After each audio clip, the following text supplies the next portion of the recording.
Kove huktunga haman ubla ilaw yun nakama katimani aktiluta nuat kating ma nuna to kakak mayur hamang kunyakawin. Good morning. I'm very honored to be here joining you this morning in this ceremony.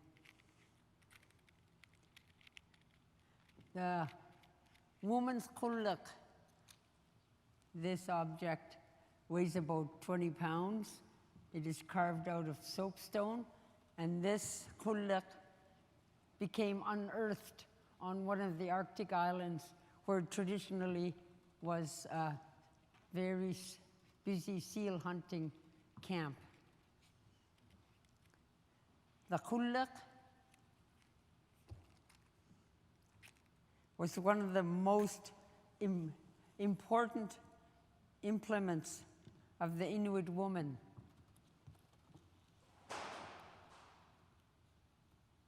It heated, lit, and cooked the food for the family in the igloo or the tupik. I don't like matches. Oops, see? Anybody with a lighter? I've never used matches to light my kullak. Besides her sewing kit, her ulu, which is the diamond-shaped knife of the kullak, was the other most important tool, cherished implements of the Inuit woman. Traditionally, they would pound seal blubber and render it into oil, and that was what was the source of fuel. Today, I am using commercial oil, cooking oil.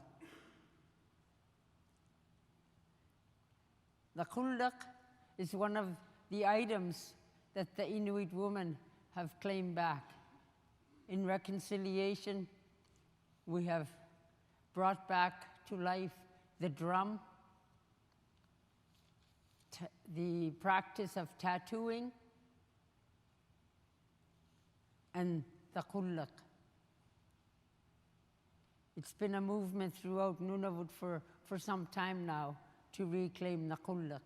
And I am one of those residential school survivors that just the last few years learned how to use one and tend to it.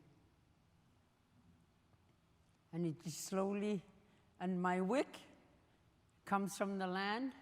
I pick Arctic cotton in the summer when the Arctic cotton has just bloomed and it's full, clean, fluffy, ready for the picking, and I carry it in this deerskin bag.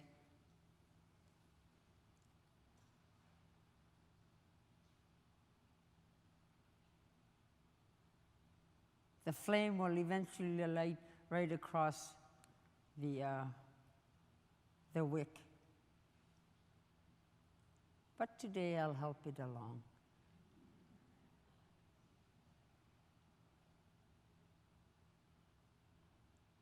As a third-generation residential school attendee and survivor,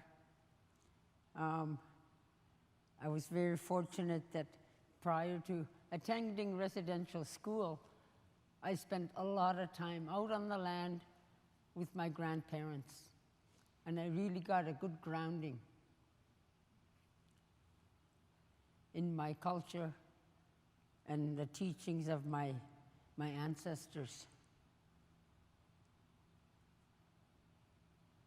It likes to take its time.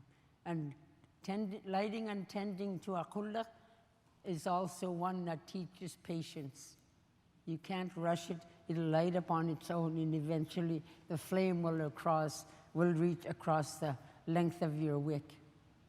Some kullit were big. As you can see, this is a small one. And the stature of the size of the kullat that a woman had quite often determined their stature in their village. If they were a respected leader of the group, you could quite often tell by the size of the woman's khullaq. And they were almost 100% made out of soapstone. This one, my brother-in-law found it becoming unearthed in the soil. In fact, there were two of them at this old seal hunting camp. And it is in our culture, it is practice to, if you're going to take something historical, an artifact, you replace it with something that is valuable to you at that time. So he replaced one with his hunting knife and left that in its place. And, and when he gave me this, I had to acknowledge the owner, who was the owner of this khullaq, to give her thanks, acknowledge that where we found it, that it isn't mine, it's on loan to me, and to give thanks to her and confirm with her that I would cherish and treasure it, look after it. Having said that, yesterday, first time security wanted to see the whole thing, and I thought, oh no, because the Arctic cotton was a little, I traveled with it saturated with oil already, and I thought, God, if they could find out I got oil in there, what are they going to do? But I think the previous owner of this lamp helped me through. Thank you. Kona kohe.